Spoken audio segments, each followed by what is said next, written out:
Diz assim a palavra de Deus em Marcos capítulo 3, versículos 13 a 19. O título editorial: A escolha dos 12 apóstolos, os seus nomes. Depois subiu ao monte e chamou os que ele mesmo quis, e vieram para junto dele. Então designou 12 para estarem com ele, e para os enviar e pregar, e a exercer a autoridade de expelir demônios. Eis os 12 que designou: Simão, a quem acrescentou o nome de Pedro, Tiago, filho de Zebedeu, e João, seu irmão, aos quais deu o nome de Boanerges, que quer dizer filhos do trovão, André, Filipe, Bartolomeu, Mateus, Tomé, Tiago, filho de Alfeu, Tadeu, Simão, o Zelote, e Judas Iscariotes, que foi quem o traiu. Até aqui. Esse texto, ou a história que narra a escolha dos 12 discípulos de Jesus, ela está registrada nos evangelhos de Mateus, de Marcos, de Lucas, e lá em Atos dos Apóstolos nós também temos esse registro. 12 seguidores dentre muitos que seriam escolhidos e foram escolhidos um a um, de maneira nominal, por Jesus Cristo. Em uma configuração que, quando a gente analisa profundamente os nomes dos escolhidos e as histórias de vidas dos escolhidos, quando a gente olha para a humanidade desses homens escolhidos, meus irmãos, a escolha não faz muito sentido. Humanamente falando, os 12 escolhidos por Jesus não faziam muito sentido. Não seriam a seleção dos sonhos de muitos de nós, se nós, no lugar de Jesus, pretendêssemos escolher 12 discípulos para serem nossos aprendizes. O texto aqui, quando fala em discípulos, ele fala em matetes, que em grego quer dizer aprendizes e estudantes. E estes homens estavam sendo escolhidos para serem aprendizes e estudantes com Jesus. A vida desses homens é marcada por muitas questões que antecedem a chamada deles. Cada um deles tinha uma personalidade e características próprias. Mas o que vai acontecer nessa jornada que cada um deles trará e travará com Jesus ao longo de um longo tempo, ou de um tempo relativamente curto, como veremos mais adiante? O que vai acontecer? E o que isso tem a ver com serviço e fidelidade? E o que isso tem a ver conosco nos dias de hoje? Na verdade, para nós que somos humanos e não conhecemos mentes e nem corações, certamente aquela seleção dos 12 que eu acabei de ler aqui estaria fadada ao fracasso retumbante nos campos por onde atuasse. Porque a gente vai ver que estamos falando de pessoas bem diferentes entre si, de um grupo aparentemente muito heterogêneo, mas que vai ser transformado ao longo de um tempo, e nós vamos aprender isso nessa manhã. Pensem comigo, num tempo de opressão por parte do Império Romano, a Judéia, o povo judeu estava ali sendo oprimido, pelos romanos. Num tempo de cobrança de impostos severos e pesados sobre os judeus, qual a lógica, por exemplo, de Jesus trazer por meio do grupo um coletor de impostos, um publicano, exatamente aquele que explorava os seus? E o que pensar ainda a respeito desse grupo de homens que ele chamava para serem seus seguidores mais próximos? O que pensar a respeito de um pescador, haviam muitos, mas de um pescador impulsivo, sem papas na língua, alguém de temperamento inquieto e provocador, um tipo cuja sinceridade rude não contribuiria muito para agregar o grupo, alguém que liberava sua língua enquanto o cérebro ainda estava em ponto morto, falava mais do que devia. Vocês sabem de que eu estou falando, né? Ou então, nessa lista que não para por aqui, quem sabe a gente podia pensar a respeito de um tal de Simão, aqui chamado de Simão o Zelote. E quem é Simão o Zelote? Nada mais, nada menos que um membro de um partido político religioso da época que pregava a independência nacional por meio das armas, ou da rebelião. Pronto. São esses os 12 discípulos de Jesus, que ele chama para si, para perto de si, para serem seus seguidores mais íntimos e próximos. Eles se tornariam os apóstolos, e sobre os quais Jesus, construiria a sua igreja, conferindo-lhes autoridades direto do alto. Esse grupo, na minha humilde opinião, não tinha nada para dar certo. Mas, se nós estamos aqui hoje, é porque Jesus sabia o que estava fazendo, não é? Meus irmãos, quando a gente fala em serviço e fidelidade, e quando a gente fala disso no âmbito da igreja, é preciso que compreendamos que estamos falando de transformação de vidas. Fundamentalmente, de transformação de vidas. Serviço e fidelidade demanda de cada um de nós transformação do nosso próprio eu, do nosso próprio ser. E aí é que entra então Jesus e todo o seu trabalho de mestre, de rabi, de líder, daquele que vai cuidar e pastorear os seus. É claro que Jesus não chama pessoas perfeitas, porque elas simplesmente não existem. Pessoas perfeitas não existem. O chamado de Jesus, feito aos 12 discípulos, foi também um chamado à transformação interior, e é o que nós vamos ver nessa história, ou nestas histórias. Transformação de cada um deles. Eles eram pessoas comuns, com personalidades diversas, histórias de vidas as mais diferentes possíveis, todos marcados por severas limitações. Os 12 de Jesus eram homens perfeitamente comuns, assim como muitos de nós, ou como a maioria de nós também o é. Cada um deles seria moldado pela presença e pelo ensino do Mestre, durante o tempo que caminhassem com ele, serviço e fidelidade. E aí, eles poderiam servir com fidelidade e aprender a respeito disso. Sendo assim, meus irmãos, seria necessário muito mais que apenas seguir fisicamente Jesus, ou como quem diz, vamos atrás dele. Mas seria necessário passarem todos por um profundo e intenso processo de quebra de orgulho, cura de feridas, revisão de motivações e purificação de caráter. Tudo isso tem a ver com serviço e fidelidade, e tudo isso tem a ver conosco também. Eu sei que é difícil, mas tentemos aqui nos colocar na mesma posição deles. Vamos por alguns instantes, nesta manhã de domingo, sermos um pouco Simão, Zelote, André, Bartolomeu, Felipe, Pedro, João, Tiago. Vamos ser um pouco eles aqui hoje. Vamos nos colocar no lugar deles, para que essa transformação também encha os nossos corações e venha a nos impactar. Nós somos como esses discípulos que a gente acabou de ler. Nós podemos afirmar que os discípulos de Jesus são espelhos das nossas próprias limitações. Mas da mesma forma podemos afirmar que são espelhos do nosso potencial em Jesus Cristo. Temos homens simples e letrados, alguns ricos, outros pobres, alguns cultos, outros não. Todos eles com suas limitações culturais, psicológicas, financeiras, etc, etc. Mas todos eles terão seus potenciais aumentados e ampliados, porque Jesus vê o coração e não a nossa face, o nosso exterior. Permitam um parêntese para lidar com essa questão de o que Deus faz com o que nós temos e que somos. Somos pequenos, somos frágeis, muitas vezes nos sentimos assim, e pensamos, o que eu posso fazer para o reino de Deus? Qual o meu papel na jornada com Cristo? Ser apenas um servo que segue-o à distante? Ou eu pretendo me aproximar mais dele e ter com ele uma comunhão como os discípulos tiveram, de andar mais junto com o Senhor?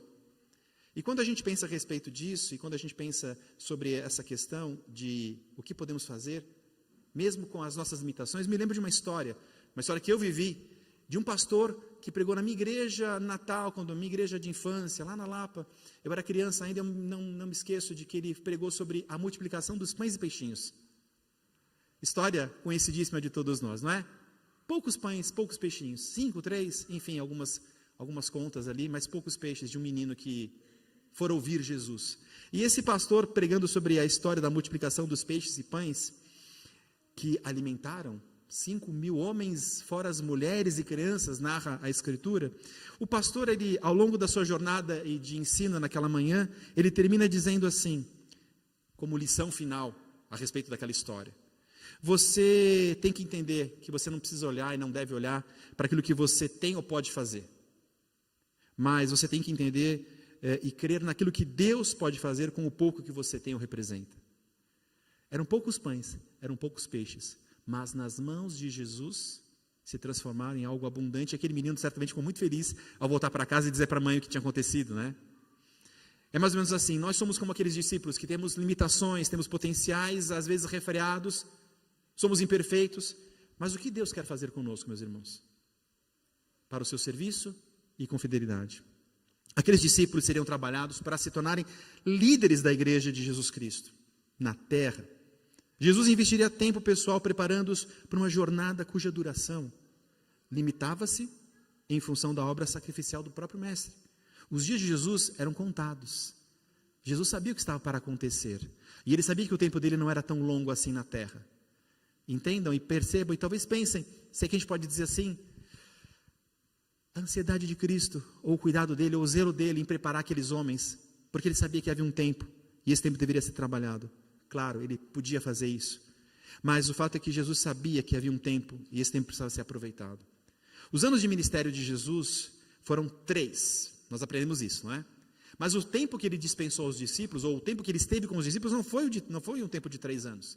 Quando a gente olha para os evangelhos, Mateus, Marcos, Lucas e João, e nesse texto, por exemplo, que nós lemos em Marcos, capítulo 3, quando a gente volta para os capítulos anteriores, e também lá em Mateus, antes do capítulo 10, nós vemos que Jesus já estava realizando milagres, Jesus já estava curando pessoas, Jesus já estava ensinando pessoas, Jesus já tinha iniciado o seu ministério. Ele já tinha centenas ou milhares de seguidores. E isso nos faz pensar e aprender que quando Jesus chama os seus discípulos, ele os chama porque ele precisava de ajuda. E ele os chama para participarem do seu reino e do trabalho do seu reino. A mesma coisa acontece nos dias de hoje. Deus está constantemente convocando cada um de nós aqui a também sermos discípulos mais próximos para o trabalho do Senhor. Porque o trabalho é grande, porque a seara é grande, faltam trabalhadores. Aquele tempo, então, era um tempo precioso que eles precisavam dedicar a Jesus. 12 discípulos começam a seguir Jesus a partir da metade do seu ministério. Portanto, meus irmãos, muitos historiadores remontam e recorrem a essa informação de que, provavelmente, esses discípulos se juntaram a Jesus no meio do seu ministério. Restavam 18 meses, mais ou menos, até a crucificação e a sua morte. Os evangelhos registram, então, muitos milagres, ensino, propagação do evangelho, multidões seguindo. E é importante que a igreja compreenda que a necessidade em escolher um certo número tinha a ver também com esse trabalho árduo que se aproximava. E a intimidade de Jesus é algo que não pode ser banalizado em momentos como este. Jesus precisava de apoiadores próximos. E esses apoiadores próximos, para servirem a sua igreja com fidelidade, precisavam estar muito próximos e íntimos de Jesus Cristo. Eles dariam continuidade ao que Jesus iniciava com eles. Jesus chamou-os então para serem discipulados, serviço e fidelidade. Nessa manhã nós aprenderemos um pouquinho sobre esse processo, partindo da perspectiva de 2 grandes desafios que envolvem o discipulado, que são esses: o de servir e o de ser fiel. É hora então de cada um de nós, como crentes em Cristo Jesus, como membros da sua igreja, de olharmos mais atentamente para 4 destes discípulos e tirarmos lições das suas experiências com Jesus. Nós não vamos falar dos 12, embora a vida dos 12 seja interessantíssima. Muito do que vai ser usado aqui baseia-se também num livro chamado 12 Homens Comuns, de Arthur MacArthur. É um livro que até trouxe aqui, depois se alguém quiser ver, eu posso emprestar. É um livro riquíssimo e que conta a história dos 12 discípulos de Jesus nos detalhes e apresenta-nos essa experiência de convivência e de relacionamento entre pessoas comuns e Jesus para uma grande missão. Nós então agora caminhamos aqui, meus irmãos, falando sobre serviço e fidelidade, a partir do olhar de alguns destes homens. Qual é o desafio de servir? Como é que nós servimos? Somos servos? Temos isso embutido em nossos corações? E quando a gente pensa a respeito destes homens, e quando a gente pensa a respeito de desafios que nos são impostos pelo relacionamento com Jesus, porque quando nós nos relacionamos com Jesus, meus irmãos, algo tem que acontecer. Transformação tem que ocorrer, e é isso que nós veremos a partir de agora. O primeiro dos discípulos que eu quero destacar aqui nessa lista não poderia deixar de ser Pedro. Pedro. O impulsivo, o explosivo, o autoconfiante Pedro. Pedro era alguém que prometia grandes coisas, mas entregava poucas. Costumeiramente era o primeiro a aceitar um desafio, mas também era um dos que, com muita frequência, desistia primeiro. Você conhece alguém assim? Ou talvez você até se sinta assim às vezes? Claro, estou falando aqui hipoteticamente, né? Será que todos nós começamos os projetos que iniciamos até o fim e vamos com ele até o fim, ou a gente às vezes desiste deles no meio do caminho? Temos paciência conosco mesmo e com irmãos assim em nosso meio, porque quem sabe Deus não está trabalhando um Pedro entre nós. Pedro é o único dos discípulos cujo nome é mudado categoricamente por Jesus. Fato que por si só deveria chamar nossa atenção e fazer nos perguntar por que Jesus chamou de Simão e Pedro, Pedro e Simão, Simão e Pedro. Nós vamos ver isso aqui. Jesus queria lembrar quem era Simão naquela relação com ele, mas também quem era Pedro, Pedro, a rocha, na relação com Jesus. Simão Pedro, Pedro ou Simão, muitas vezes durante a sua jornada com Jesus vai ser mais Simão do que rocha. Em alguns momentos nós vamos ver nos textos bíblicos que ele é chamado de Simão Pedro. Parece que em alguns textos bíblicos os escritores eles tinham dificuldade em saber se aquele momento da narrativa bíblica, quem estava ali? Era Simão ou era Pedro? Na dúvida eu vou chamar de Simão Pedro. Jesus então chama Simão e dá a ele o nome de Pedro, rocha. E olha só que curioso, alguns textos nos trazem luz a respeito dessa didática do Senhor Jesus. Por que eu digo didática? Eu não sei quantos de vocês aqui receberam algum apelido na vida. Às vezes a gente recebe apelidos jocosos, não é? Mas às vezes a gente recebe apelidos, né, que nos exaltam, não é? Nos põe para cima, sei lá. Não sei aqui, porque alguém tem aqui algum apelido assim que era Ricardo, voz do trovão. Eu costumo chamar o nosso irmão, né, Ricardo, de a voz do trovão. Não é bacana? Eu imagino que quando eu chamo o Ricardo de a voz do trovão, ele deve ficar, né, feliz. E assim muitas vezes nas nossas vidas, porque os apelidos ou os nomes que nos são conferidos, ou os apelidos que nos são conferidos, eles trazem uma carga de informação, ou de exaltação, ou de direcionamento que tem um didaquê, tem uma didática por trás. Por que Jesus chamava Pedro de Simão às vezes, e às vezes o chamava de Pedro? Em que momentos isso vai acontecer?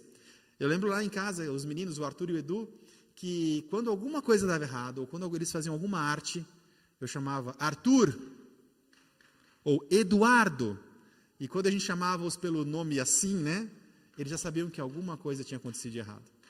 Não era Tutu, não era Edu, era Arthur, Eduardo, e aí... Então percebam que há uma didática aqui na utilização de nomes distintos. E eu quero convidar vocês a abrirem Marcos capítulo 1, versículo 29, Marcos 1, 29, em que nós lemos assim uma referência a Pedro. Marcos 1, 29. E saindo eles da sinagoga, foram com Tiago e João, diretamente para a casa de Simão e André. Veja, trata-se de uma situação ordinária e comum, eles estão apenas narrando um direcionamento, um deslocamento de um lugar ao outro. E aqui Marcos então escreve chamando Pedro de Simão. Pedro aqui é Simão, algo comum.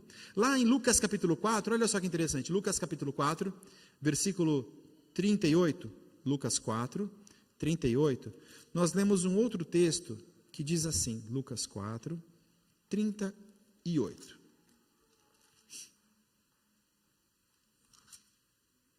Deixando ele a sinagoga, foi à casa de Simão. Ora, a sogra de Simão achava-se enferma. Versículo 38. Simão, uma questão aqui ordinária. Eles estavam indo apenas à casa de Simão, como se fosse algo comum, normal, uma pessoa comum. Em Lucas 22, então aqui explorando um pouco mais os evangelhos, nós lemos mais uma vez que Jesus se refere a Pedro chamando por Simão. Lucas 22, versículo 31.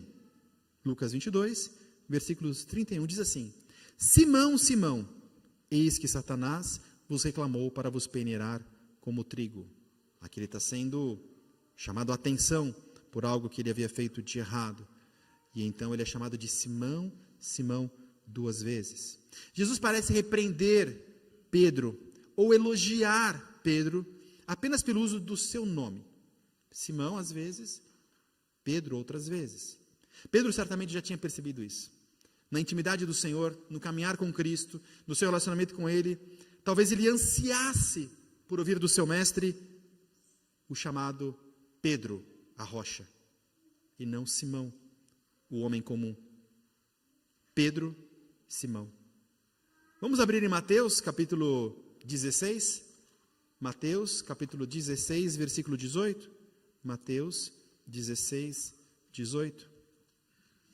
E vejam só como Jesus se refere a Simão ou a Pedro. Diante de um dos questionamentos mais profundos das Escrituras a respeito de Cristo Jesus e do seguir a Jesus. Quem é Jesus?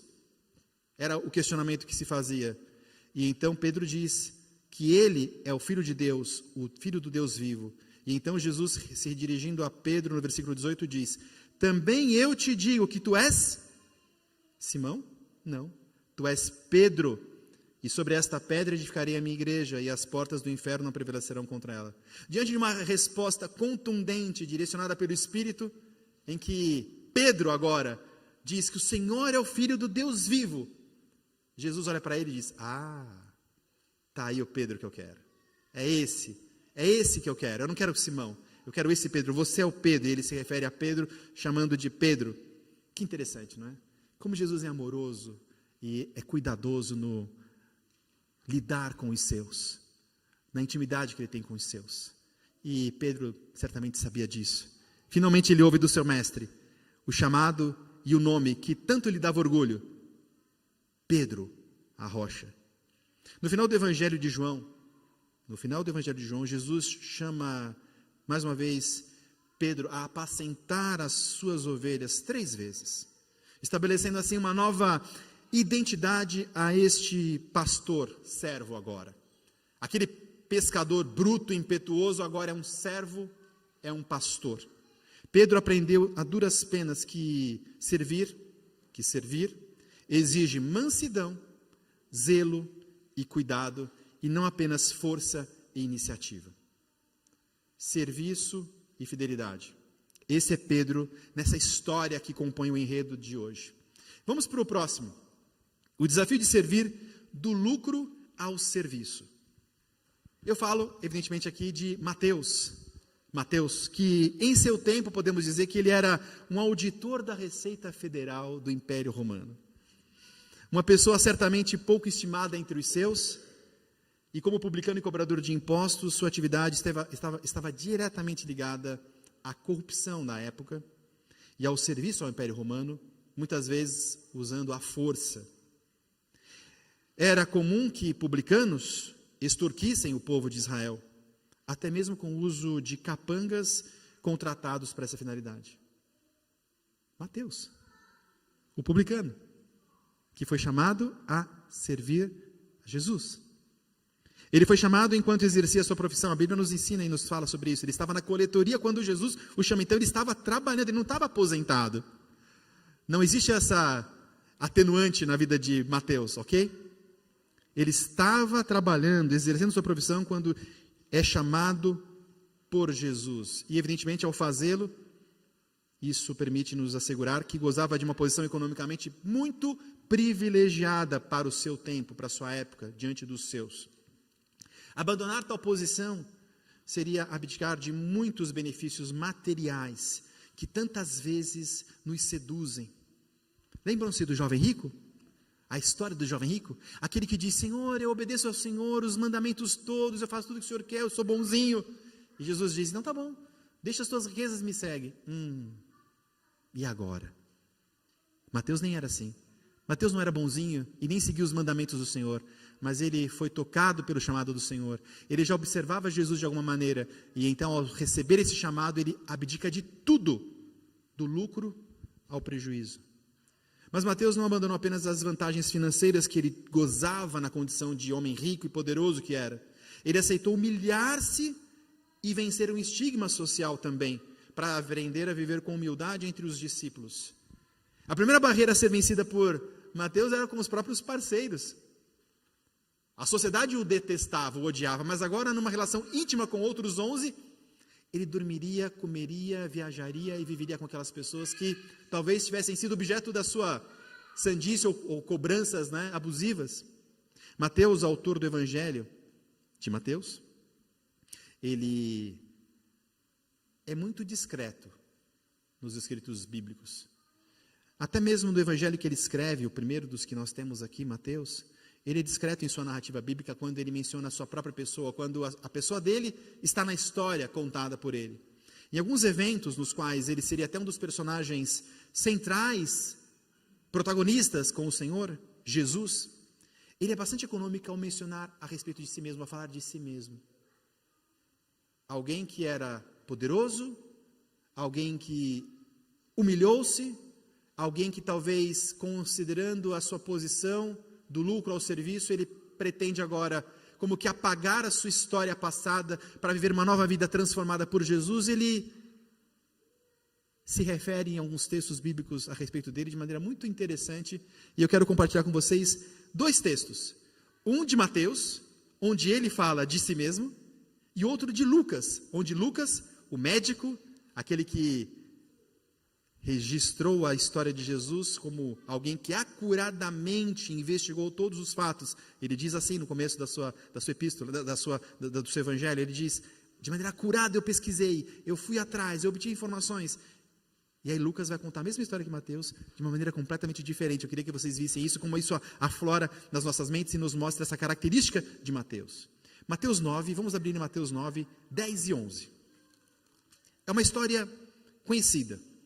Mateus, capítulo 9, 10 e 11, logo ali após a vocação de Mateus. O que diz o texto? E sucedeu, quem está escrevendo esse texto é Mateus, tá bom? E sucedeu que, estando ele em casa, ele quem? Aqui é Mateus. Ele está falando dele mesmo. Ele que é o publicano que foi chamado por Jesus no versículo anterior, tá?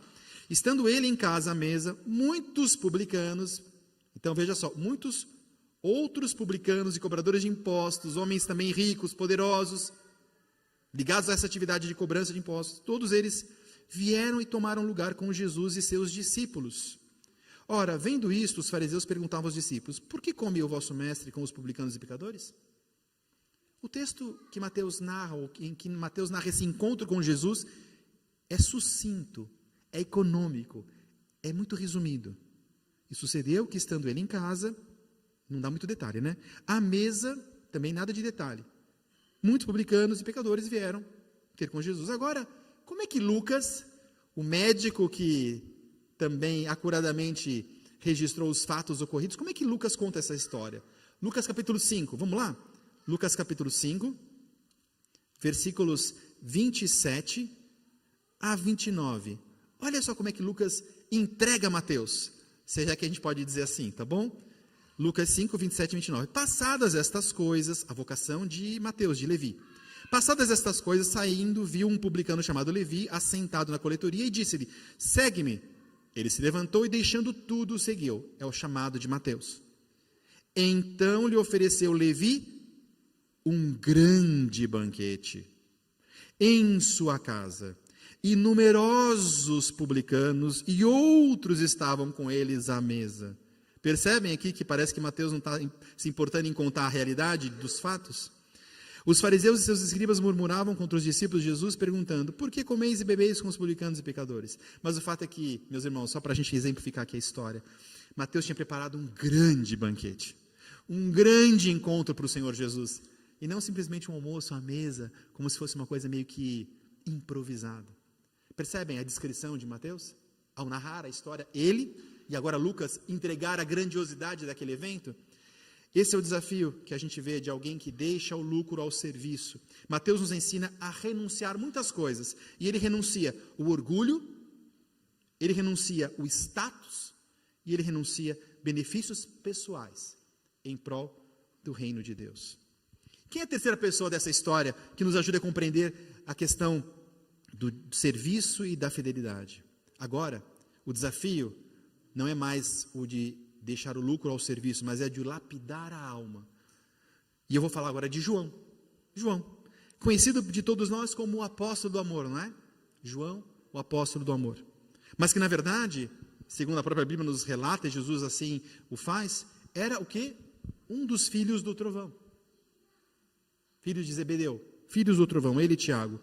É assim que ele é descrito nas Escrituras durante o seu chamado, e não como alguém do amor. Esqueçam qualquer imagem ou ilustração que possa sugerir alguma fragilidade em João. Não. Assim como os demais, João, naquele tempo, era um homem rude, era um homem vigoroso, o trabalho dele não era fácil, de um pescador daquele tempo. Era também alguém tolerante, muitas vezes ambicioso, sim, zeloso e explosivo, como seu irmão mais velho, Tiago. Lembrem-se, João, o apóstolo do amor, chegou a pedir que descesse fogo do céu para consumir uma vila samaritana que havia rejeitado a Jesus. Ele disse: Senhor, queres que peçamos que desça fogo do céu para matar todo mundo? Esse era João, durante a caminhada com Jesus. Considerando essa história narrada nos evangelhos, era muito amor, né? De João. Desce fogo do céu, Senhor, e consome todos. Esse era João. 12 discípulos seguiram a Jesus e ele fazia parte do grupo mais íntimo e mais próximo do Senhor Jesus, aquele formado por Pedro, Tiago, André e ele próprio João. A sua fidelidade extrema precisou ser depurada até o ponto que passasse de um zelo impiedoso, como a gente vê aqui, por uma fidelidade afetuosa, paciente e misericordiosa. Que grande mudança a gente vê em João, quando a gente olha para João, para os seus escritos, e vê que o seu evangelho é distinto dos demais, as suas cartas, o Apocalipse, tudo que ele faz, e a sua vida que vai até longa data, ele é o único dos discípulos a não ser martirizado, ele morre de velhice, é o único que morre de velhice, todos os outros são mortos e mártires. A gente vê essa transformação. Aquele que ansiava mandar fogo do céu para destruir pecadores, agora, no final da sua carreira, escreve assim: filhinhos, amemo-nos uns aos outros. Que transformação, não é? Que João, do começo para o final. Sob o controle do Espírito Santo, as suas deficiências foram substituídas por virtudes. A sua alma foi lapidada ao longo do tempo com seu Mestre Jesus e Salvador. E posteriormente, então, ele se tornaria o apóstolo do amor. Ele foi um dos únicos, então, ou foi o único dos discípulos a não ser martirizado. E de filho de trovão, foi transformado em apóstolo do amor. Esse é João. E finalmente, chegando já mais aqui ao final da nossa prédica, meus irmãos, o desafio da fidelidade também envolve dúvida e envolve rendição. E quando a gente fala em dúvida, qual discípulo vem à nossa mente? Tomé, não é? Tomé. Se falamos em dúvida, lembramos de Tomé. João 20, 25. Vamos ver lá, João 20, 25. Vamos abrir as nossas Bíblias em João 20, 25. Texto importante para a nossa compreensão de hoje aqui a respeito de Tomé. Então, diz assim o texto, eu vou ler do versículo 24, e 25. Ora, Tomé, um dos 12, chamado Dídimo, não estava com eles quando veio Jesus. Muitas vezes nós nos esquecemos desse detalhe, ok? De que Tomé não estava com os outros quando Jesus veio junto a eles. Então, ele foi o único que não viu Jesus. E aí, então, disseram-lhe os outros discípulos, vimos o Senhor. Mas ele respondeu, se eu não vir nas suas mãos o sinal dos cravos, e ali não puser o dedo, e não puser a mão do seu lado, de modo algum, acreditarei. Esse é Tomé. E a gente pode pensar, Tomé, sem fé, não crê, mas será que é só assim? Será que às vezes a gente não é Tomé também? Muitas vezes nós não somos um pouquinho de Tomé? Ou que qualidades talvez a gente possa encontrar nesse Tomé, se nós formos mais aqui a fundo no entendimento da palavra de Deus e na história que é narrada por ele? Porque Jesus vai fazer o que ele pede. Jesus vai aparecer de novo para Tomé. Tomé foi quem demonstrou coragem, dentre outras coisas, quando todos os discípulos demonstraram covardia. Sabe onde está narrado isso? João 11, capítulo 11, versículo 16. Olha só, volta um pouquinho mais aí a tua Bíblia, ou o pessoal lá, Dani, lá em cima dos slides, rapidamente, João 11, 16. Olha que coisa interessante. Porque a gente sempre lembra de Tomé como aquele que é incrédulo, aquele que duvida. Mas Tomé não era só essa pessoa. Tomé tinha outras características e outra história que o acompanhava. E muitas vezes nós esquecemos completamente de tudo relacionado a Tomé e lembramos apenas desse fato quando ele pergunta, só vou crer se eu ver, se eu puder tocar. João 11, 16, lá nós lemos assim, então Tomé, chamado Dídimo, disse aos condiscípulos, vamos também nós para morrermos com ele. Em que contexto ele diz isso?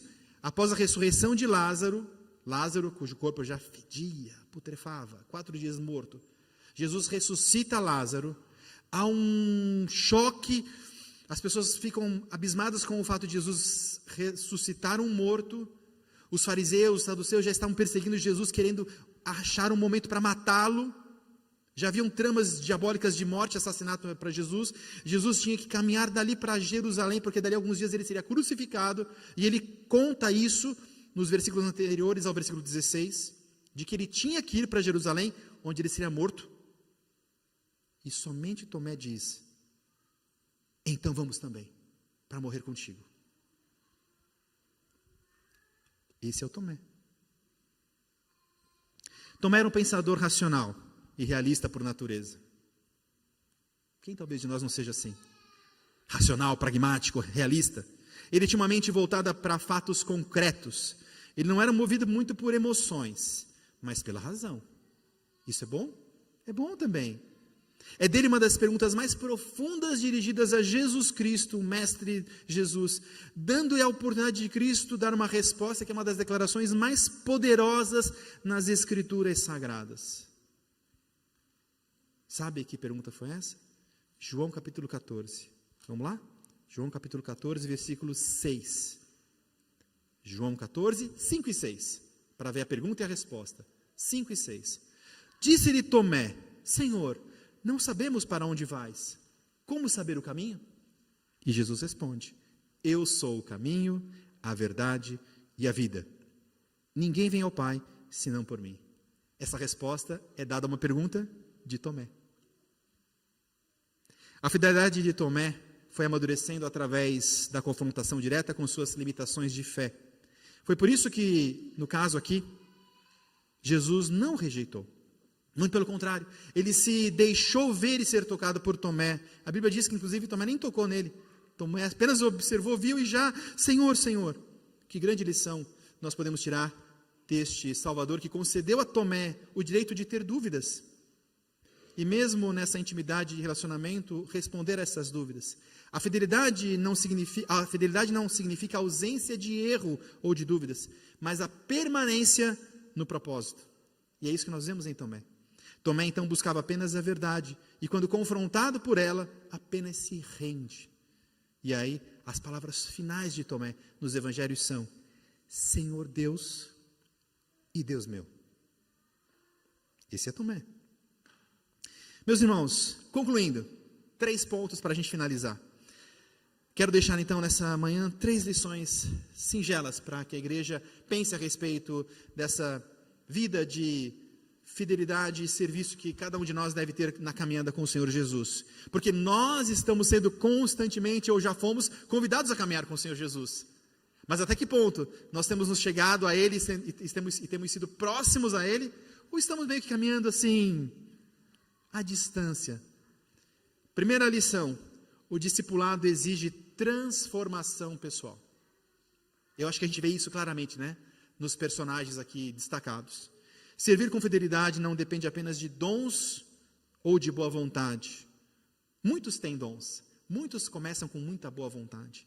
Mas seguir a Jesus requer de nós um coração moldado continuamente por Jesus. Isso significa transformação de vida e pessoal. Não é possível seguirmos a Jesus se alguma coisa não acontecer e não formos transformados, meus irmãos. Não dá.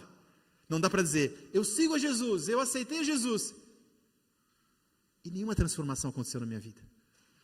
Segundo ponto: o serviço nasce da entrega e não do status. Lembra de Mateus? Né? O serviço nasce da entrega e não do status. E olha só outro personagem que vislumbrava muito isso. Pedro foi líder, não foi? Mas teve que aprender a servir. Mateus abandonou o conforto, a riqueza, o poder. João trocou o rigor pelo amor. No reino de Cristo, quem serve é quem lidera, e não o contrário. É o reino de ponta cabeça. Jesus ensinou os seus discípulos a serem os primeiros a servir, e não a servirem, a serem servidos. Quem renuncia, ganha. Quem ama, permanece. Então, o serviço nasce da entrega e não do status. E o terceiro e último ponto: fidelidade se prova no tempo e na adversidade. Na caminhada com Jesus, estes homens vão passar por muitas situações, e a nossa caminhada com Jesus vai também nos proporcionar experiências as mais diversas. E quanto maior for a nossa intimidade com o Senhor, quanto mais Ele estiver transformando as nossas vidas, por mais experiências nós vamos passar. Tempos de adversidade e dificuldade.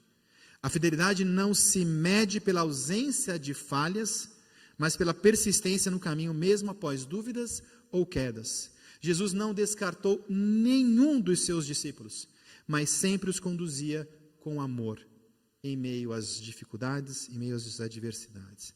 Que Deus então abençoe a sua igreja aqui na Aliança, meus irmãos. Que Deus nos faça compreender o que é essa vida de serviço e fidelidade com Cristo, e que a gente então possa colocar em prática tudo isso no nosso caminhar com Ele. Amém?